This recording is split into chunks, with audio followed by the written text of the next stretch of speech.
চার সাহাবী আসছে। আল্লাহ রসুল যখন হিজরত করে নেয় তখন চার সাহাবী আসছে এই দেশে।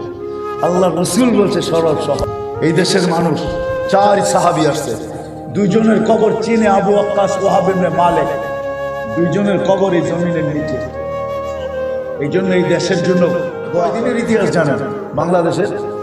হ্যাঁ, কয়দিনের? এই দেশে ইসলাম আসছে মদিনার সমসাময়িক। চার সাহাবী আসছে। আল্লাহ রসুল যখন হিজরত করে নেয় তখন চার সাহাবী আসছে এই দেশে। কয়জন? আমি নাম বলতেছি, তারিখ আপনি দেখা নিয়েন। আমি গাইটা শেষ করে ফেলছি তারিখ। আপনার মতো আমার তারিখ পড়তে হবে না, আমি তারিখ পড়ি, আপনার চেয়ে বেশি তারিখ জানি, ইতিহাস জানি। প্রথম সাহাবী আবু ওয়াক্কাস, যিনি আমির ছিলেন। আবু ওয়াক্কাস, কাসেম ইবনে হুযায়ফা, উরওয়া ইবনে সাসা, কাসেম ইবনে ওয়াহাব ইবনে মালিক। আবু ওয়াক্কাস আমির ছিলেন, ওয়াহাব ইবনে মালিক, কাসেম ইবনে হুযায়ফা, উরওয়া ইবনে সাসা। এই চার সাহাবী বাংলাদেশে আছে। বাংলাদেশের মানুষ সরল সহজ, কালো ছিল, আজও আছে। আল্লাহ রসুল বলছে বাংলাদেশের মানুষ সরল সহজ। কে বলছে? কে? দলিল নিবেন? উলামারা বলবে কোত্থেকে বলে হুজুর এটা আল্লাহ রসুল বলছে বাংলাদেশের মানুষ সরল সহজ? দলিল দিব আপনাদের। খোয়াব হাদিস কি? হ্যাঁ, খোয়াব যদি আল্লাহ রসুলের হয়, না আল্লাহ রসুলের খোয়াব সত্য, ঠিক না? না হাদিস না? হ্যাঁ, আল্লাহ রসুল স্বপ্নে বলছে। প্রমাণ নেবেন? নাম ঠিকানা দিয়ে দিব, আপনি প্রমাণ নিতে পারবেন। আমার এই কানে শোনা। আল্লাহ রসুল বলছে স্বপ্নে এক জামাতকে। কান্দেন কেন আপনি?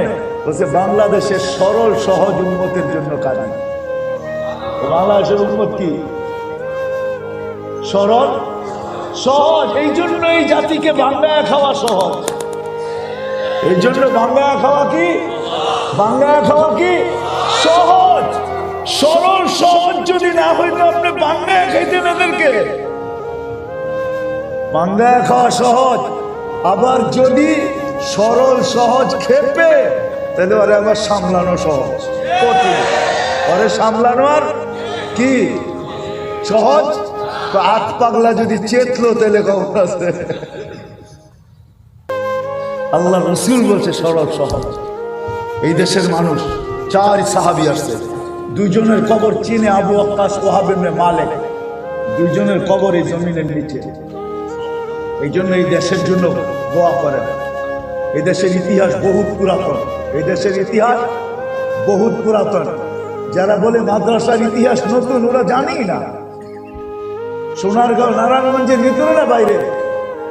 জেলা কোনটা? সোনারগাঁও কি?